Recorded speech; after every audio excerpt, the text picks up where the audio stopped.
Hello students, I hope you all are very well. Today we will discuss some important difference of non-profit organization. Clear? तो बच्चे first important difference है income and expenditure account, profit and loss account. Clear? Income and expenditure account ਨੇ ਵੀ ਸਾਨੂੰ ਵਾਧਾ ਘਾਟਾ ਹੀ ਦੱਸਣਾ, profit and loss account ਨੇ ਵੀ ਵਾਧਾ ਘਾਟਾ ਹੀ ਦੱਸਣਾ, ਬਟ ਇਹਨਾਂ ਦੇ ਡਿਫਰੈਂਸ ਕੀ ਹੈ।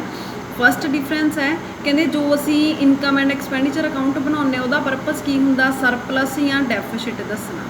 ਪ੍ਰੋਫਿਟ ਐਂਡ ਲਾਸ ਦਾ ਕੀ ਹੁੰਦਾ, ਨੈਟ ਪ੍ਰੋਫਿਟ ਜਾਂ ਨੈਟ ਲਾਸ ਦੱਸਣਾ ਕਿ ਸਾਨੂੰ ਨੈਟ ਪ੍ਰੋਫਿਟ ਕਿੰਨੇ ਹੋਏ ਆ ਜਾਂ ਸਾਨੂੰ ਨੈਟ ਲਾਸ ਕਿੰਨੇ ਹੋਏ ਆ। ਦੈਨ ਇਨਕਮ ਐਂਡ ਐਕਸਪੈਂਡੀਚਰ ਕਿਹੜੇ ਆਰਗੇਨਾਈਜੇਸ਼ਨ 'ਚ ਬਣਦਾ ਹੈ, NPO ਦੇ ਵਿੱਚ, ਨੋਨ ਪ੍ਰੋਫਿਟ ਆਰਗੇਨਾਈਜੇਸ਼ਨ ਦੇ ਵਿੱਚ। ਪ੍ਰੋਫਿਟ ਐਂਡ ਲਾਸ ਅਕਾਊਂਟ ਕਿਹੜੇ ਅਕਾਊਂਟ ਬਿਜ਼ਨਸ 'ਚ ਬਣਦਾ ਹੈ, ਪ੍ਰੋਫਿਟ ਆਰਗੇਨਾਈਜੇਸ਼ਨ, ਮਤਲਬ ਜਿਨ੍ਹਾਂ ਦਾ ਮਕਸਦ ਲਾਭ ਕਮਾਉਣਾ ਹੁੰਦਾ ਹੈ। Clear. Then income and expenditure ਕਿੱਥੋਂ ਸਟਾਰਟ ਹੁੰਦਾ, ਇਹਦਾ ਕੋਈ ਸਟਾਰਟਿੰਗ ਪੁਆਇੰਟ ਨਹੀਂ ਹੁੰਦਾ, ਕੋਈ ਇਹਦੇ 'ਚ ਗ੍ਰੋਸ ਪ੍ਰੋਫਿਟ ਨਹੀਂ ਪਾਉਂਦੇ, ਕੋਈ ਇਹਦੇ 'ਚ ਗ੍ਰੋਸ ਲਾਸ ਨਹੀਂ ਪਾਉਂਦੇ, ਇਹਦੇ 'ਚ ਡਾਇਰੈਕਟ ਜਿਹੜੇ ਐਕਸਪੈਂਸਿਸ ਪਾਉਣੇ ਆਪਾਂ ਸਟਾਰਟ ਕਰ ਦਿੰਦੇ ਹਾਂ। But profit and loss account ਦੇ ਵਿੱਚ ਪਹਿਲਾਂ ਗ੍ਰੋਸ ਪ੍ਰੋਫਿਟ ਜਾਂ ਗ੍ਰੋਸ ਲਾਸ ਹੁੰਦਾ। ਅਗਰ ਗ੍ਰੋਸ ਪ੍ਰੋਫਿਟ ਹੋਵੇ ਤਾਂ ਉਹਨੂੰ ਆਪਾਂ ਕ੍ਰੈਡਿਟ ਸਾਈਡ ਲਿਖਦੇ ਹਾਂ, ਅਗਰ ਗ੍ਰੋਸ ਲਾਸ ਹੋਵੇ ਤਾਂ ਉਹਨੂੰ ਅਸੀਂ ਡੈਬਿਟ ਸਾਈਡ ਲਿਖਦੇ ਹਾਂ। ਕਲੀਅਰ। ਦੈਨ ਹੁਣ ਨੋਨ ਪ੍ਰੋਫਿਟ ਆਰਗੇਨਾਈਜੇਸ਼ਨ 'ਚ ਜੋ ਵੀ ਸਰਪਲਸ ਜਾਂ ਡੈਫੀਸਿਟ ਹੁੰਦਾ ਉਹ ਅਸੀਂ ਕਿਸੇ ਵੀ ਮੈਂਬਰ ਦੇ ਵਿੱਚ ਡਿਸਟਰੀਬਿਊਟ ਨਹੀਂ ਕਰਦੇ, ਕਿਉਂਕਿ ਸਾਡਾ ਮਕਸਦ ਇੱਥੇ ਪ੍ਰੋਫਿਟ ਕਮਾਉਣਾ ਨਹੀਂ ਹੈਗਾ, ਤਾਂ ਅਸੀਂ ਕੋਈ ਡਿਸਟਰੀਬਿਊਟ ਨਹੀਂ ਕਰਦੇ, ਇਹਨੂੰ ਅਸੀਂ ਆਪਦੇ ਕੈਪੀਟਲ ਫੰਡ ਦੇ ਵਿੱਚ ਪਲੱਸ ਕਰ ਲੈਂਦੇ ਹਾਂ। ਕਲੀਅਰ।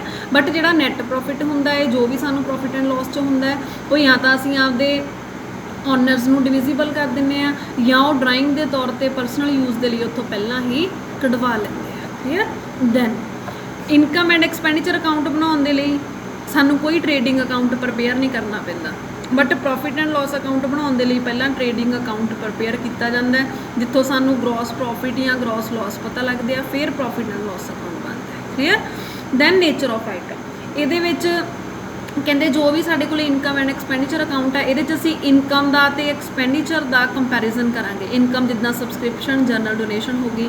ਪ੍ਰੋਫਿਟ ਐਂਡ ਲਾਸ ਦੇ ਵਿੱਚ ਅਸੀਂ ਕੰਪੈਰੀਜ਼ਨ ਕਰਾਂਗੇ ਗ੍ਰੋਸ ਪ੍ਰੋਫਿਟ ਦਾ ਅਤੇ ਜਿਹੜੇ ਸਾਡੇ ਨੋਰਮਲ ਐਕਸਪੈਂਸਿਸ ਆ। Clear.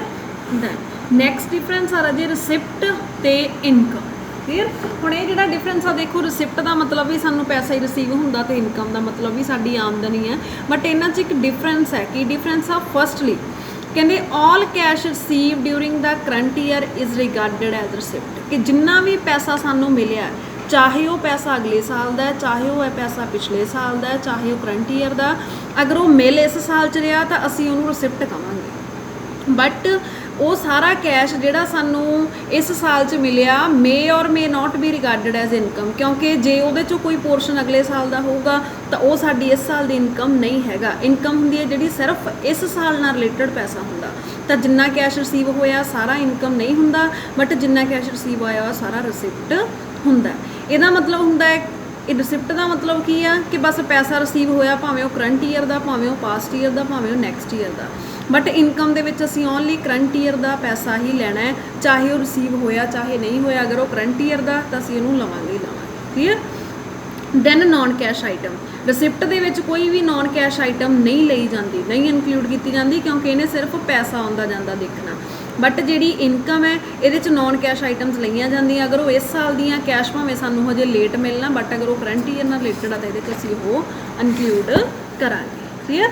Then effect on cash balance, ਹੁਣ ਜਿੰਨੀਆਂ ਵੀ ਰਿਸਿਪਟ ਹੋਣਗੀਆਂ ਓਨਾ ਹੀ ਸਾਡਾ ਕੈਸ਼ ਇਨਕਰੀਜ਼ ਹੋਏਗਾ, ਕਿਉਂਕਿ ਰਿਸਿਪਟ 'ਚ ਅਸੀਂ ਸਿਰਫ ਉਹੀ ਰਕਮ ਪਲੱਸ ਕਰਦੇ ਹਾਂ ਜਿਹੜਾ ਸਾਨੂੰ ਕੈਸ਼ ਰਿਸੀਵ ਹੁੰਦਾ। ਬਟ ਇਨਕਮ ਦੇ ਵਿੱਚ ਕਈ ਵਾਰੀ ਇਹ ਹੁੰਦਾ ਕਿ ਬੈਲੈਂਸ ਦੇ ਕੈਸ਼ ਦੇ ਵਿੱਚ ਇਨਕਰੀਜ਼ ਘੱਟ ਵੱਧ ਵੀ ਹੋ ਸਕਦਾ ਅਤੇ ਇਨਕਮ ਦੀ ਅਮਾਊਂਟ ਹੋਰ ਵੀ ਹੋ ਸਕਦੀ ਹੈ, ਮਤਲਬ ਇਹਦੇ 'ਚ ਹਮੇਸ਼ਾ ਇਨਕਮ ਅਤੇ ਕੈਸ਼ ਇਕੁਅਲ ਨਹੀਂ ਹੁੰਦੇ। ਕਲੀਅਰ। ਦੈਨ ਆਈਟਮ ਰਿਕਾਰਡਿਡ, ਜੋ ਰਿਸਿਪਟ ਹੈ ਉਹ ਰਿਸਿਪਟ ਐਂਡ ਪੇਮੈਂਟ ਅਕਾਊਂਟ 'ਚ ਡੈਬਿਟ ਸਾਈਡ ਲਿਖਿਆ ਜਾਂਦਾ ਹੈ, ਜੋ ਇਨਕਮ ਹੈ ਉਹ ਇਨਕਮ ਐਂਡ ਐਕਸਪੈਂਡੀਚਰ ਅਕਾਊਂਟ ਦੇ ਵਿੱਚ ਕ੍ਰੈਡਿਟ ਸਾਈਡ ਲਿਖਿਆ ਜਾਂਦਾ।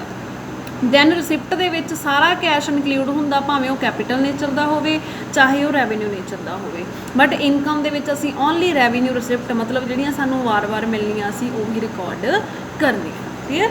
ਨੈਕਸਟ ਬੱਚੇ ਡਿਫਰੈਂਸ ਆ ਤੁਹਾਡੇ ਕੋਲੇ ਪੇਮੈਂਟ ਐਂਡ ਐਕਸਪੈਂਡੀਚਰ। ਪੇਮੈਂਟ ਦਾ ਮਤਲਬ ਵੀ ਖਰਚਾ ਕਰਨਾ ਹੀ ਆ, ਪੇਮੈਂਟ ਕਰਨਾ ਹੀ ਆ, ਐਕਸਪੈਂਡੀਚਰ ਦਾ ਮਤਲਬ ਵੀ ਖਰਚਾ ਕਰਨਾ ਹੀ ਆ। ਬਟ ਸਿਮਿਲਰਲੀ ਜਿੱਦਾਂ ਇਨਕਮ ਅਤੇ ਰਿਸਿਪਟ ਦੇ ਵਿੱਚ ਡਿਫਰੈਂਸ ਹੈ, ਸਿਮਿਲਰਲੀ ਇੱਥੇ ਥੋੜ੍ਹਾ ਪੇਮੈਂਟ ਅਤੇ ਐਕਸਪੈਂਡੀਚਰ 'ਚ ਵੀ ਡਿਫਰੈਂਸ ਹੈ। ਜਿੱਦਾਂ ਕਹਿੰਦੇ ਜੋ ਵੀ ਤੁਸੀਂ ਕੈਸ਼ ਪੇ ਕਰਦੇ ਆ ਉਹਨੂੰ ਅਸੀਂ ਪੇਮੈਂਟ ਕਹਿੰਦੇ ਆ, ਬਟ ਜੋ ਕੈਸ਼ ਅਸੀਂ ਚਾਹੇ ਪੇ ਕੀਤਾ ਚਾਹੇ ਹਜੇ ਕੈਸ਼ ਪੇ ਨਹੀਂ ਕੀਤਾ, ਅਗਰ ਉਹ ਇਸ ਸਾਲ ਦਾ ਖਰਚਾ ਤਾਂ ਅਸੀਂ ਉਹਨੂੰ ਐਕਸਪੈਂਡੀਚਰ ਕਵਾਂਗੇ। ਐਕਸਪੈਂਡੀਚਰ 'ਚ ਕੈਸ਼ ਮੈਟਰ ਨਹੀਂ ਕਰਦਾ।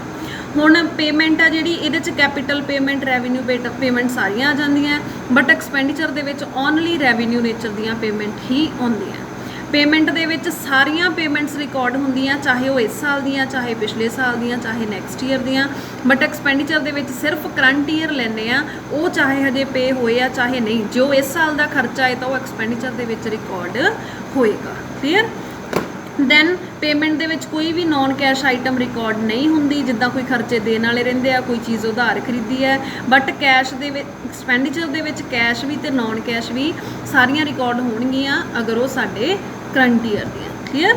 ਦੈਨ ਜਦੋਂ ਅਸੀਂ ਪੇਮੈਂਟ ਕਰਾਂਗੇ ਤਾਂ ਹੋ ਸਕਦਾ ਹੈ ਸਾਡੇ ਐਸਿਡ ਜਾਂ ਤਾਂ ਸਾਡੇ ਐਸਿਡ ਇਨਕਰੀਜ਼ ਹੋਣਗੇ ਜਾਂ ਸਾਡੀਆਂ ਲਾਇਬਿਲਿਟੀਜ਼ ਡਿਕਰੀਜ਼ ਹੋਣਗੀਆਂ, ਬਟ ਜੋ ਅਸੀਂ ਐਕਸਪੈਂਡੀਚਰ ਪਾਵਾਂਗੇ ਇਹ ਅਸੀਂ ਰਿਕਾਰਡ ਕਰਾਂਗੇ debit side income and expenditure account ਦੇ ਵਿੱਚ। ਇਹਦੇ ਨਾਲ ਹੋ ਸਕਦਾ ਐਸਿਡ ਲਾਇਬਿਲਿਟੀ ਤੇ ਇਫੈਕਟ ਨਾ ਹੋਵੇ। ਦੈਨ ਇਹਦੇ ਵਿੱਚ ਅਸੀਂ ਜੋ ਵੀ ਪੇਮੈਂਟ ਆ ਉਹ ਕਿੱਥੇ ਰਿਕਾਰਡ ਕਰਦੇ ਹਾਂ, ਕ੍ਰੈਡਿਟ ਸਾਈਡ ਦੇ ਵਿੱਚ, ਤੇ ਐਕਸਪੈਂਡੀਚਰ ਅਸੀਂ ਕਿੱਥੇ ਰਿਕਾਰਡ ਕਰਦੇ ਹਾਂ, ਡੈਬਿਟ ਸਾਈਡ ਦੇ ਵਿੱਚ। ਦੈਨ ਪੇਮੈਂਟ ਆ ਜਿਹੜੀ ਰਜੇ, ਇਹਦੇ ਵਿੱਚ ਕੋਈ ਵੀ ਇੱਦਾਂ ਦੀ an item can not be called payment unless equal equivalent amount of cash is paid. ਜਿੰਨਾ ਚਿਰ ਆਪਾਂ ਕੈਸ਼ ਪੇ ਨਹੀਂ ਕਰਦੇ ਉਹਨਾਂ ਚਿਰ ਅਸੀਂ ਕਿਸੇ ਵੀ ਖਰਚੇ ਨੂੰ ਪੇਮੈਂਟ ਨਹੀਂ ਕੰਸੀਡਰ ਕਰਦੇ, ਬਟ ਐਕਸਪੈਂਡੀਚਰ ਨੂੰ ਐਕਸਪੈਂਡੀਚਰ ਮੰਨਿਆ ਹੀ ਜਾਂਦਾ, ਚਾਹੇ ਉਹਦੇ ਲਈ ਕੈਸ਼ ਹਜੇ ਪੇ ਕਰਨਾ। ਫੋਰ ਐਗਜ਼ਾਮਪਲ ਤੁਸੀਂ ਨੈਕਸਟ ਮੰਥ ਦਾ ਰੈਂਟ ਹਜੇ ਪੇ ਕਰਨਾ ਆ, ਤਾਂ ਜੇ ਉਹ ਤੁਹਾਡਾ ਉਸ ਸਾਲ 'ਚ ਤੁਸੀਂ ਨਹੀਂ ਵੀ ਪੇ ਕੀਤਾ ਫਿਰ ਵੀ ਤੁਸੀਂ ਇਹਨੂੰ ਉਸ ਸਾਲ 'ਚ ਰਿਕਾਰਡ ਕਰੋਗੇ। ਕਲੀਅਰ। ਇੱਕ ਲਾਸਟ ਤੁਹਾਡੇ ਕੋਲੇ ਫਾਈਨੈਂਸ਼ੀਅਲ ਸਟੇਟਮੈਂਟ ਰਜੇ ਨੌਨ ਪ੍ਰੋਫਿਟ ਆਰਗੇਨਾਈਜੇਸ਼ਨ ਦੀ ਕੀ ਹੁੰਦੀ ਆ, ਬੈਲੈਂਸ ਸ਼ੀਟ। ਬੈਲੈਂਸ ਸ਼ੀਟ ਤੁਸੀਂ ਪਹਿਲਾਂ ਵੀ ਪੜ੍ਹ ਚੁੱਕੇ ਹੋ। ਬੈਲੈਂਸ ਸ਼ੀਟ ਜਿੱਦਾਂ ਟ੍ਰੇਡਿੰਗ ਕੰਸਰਨ ਪ੍ਰੋਫਿਟ ਆਰਗੇਨਾਈਜੇਸ਼ਨ ਦੀ ਹੁੰਦੀ ਆ, ਸਿਮਿਲਰਲੀ ਨੌਨ ਪ੍ਰੋਫਿਟ ਆਰਗੇਨਾਈਜੇਸ਼ਨ ਦੀ ਹੁੰਦੀ ਹੈ। ਇਹ ਵੀ ਸਾਲ ਦੇ ਐਂਡ ਤੇ ਹੀ ਬਣਦੀ ਹੈ। ਪਹਿਲਾਂ ਇਨਕਮ ਐਂਡ ਐਕਸਪੈਂਡੀਚਰ ਅਕਾਊਂਟ ਬਣਦਾ ਹੈ, ਉਸ ਤੋਂ ਬਾਅਦ ਬੈਲੈਂਸ ਸ਼ੀਟ ਬਣਦੀ ਹੈ। ਬੈਲੈਂਸ ਸ਼ੀਟ 'ਚ ਸਾਨੂੰ ਇੱਕ ਸਾਈਡ ਐਸਿਡ ਸ਼ੋ ਕੀਤੇ ਜਾਂਦੇ ਆ, ਇੱਕ side liability and capital fund. Clear. Right side ਜਿਹੜੇ ਐਸਿਡ ਸ਼ੋ ਕੀਤੇ ਜਾਂਦੇ ਆ ਤੇ ਲੈਫਟ ਸਾਈਡ ਸਾਰੀਆਂ ਲਾਇਬਿਲਿਟੀਜ਼ ਰਿਕਾਰਡ ਕੀਤੀਆਂ ਜਾਂਦੀਆਂ।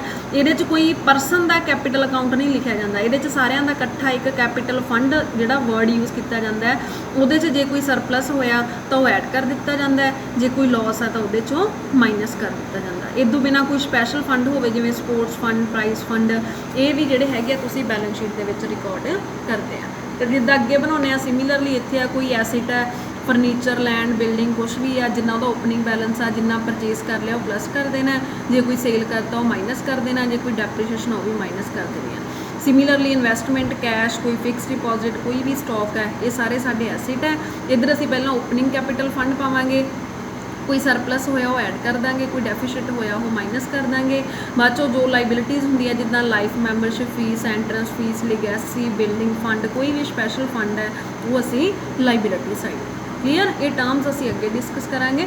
Thank you students.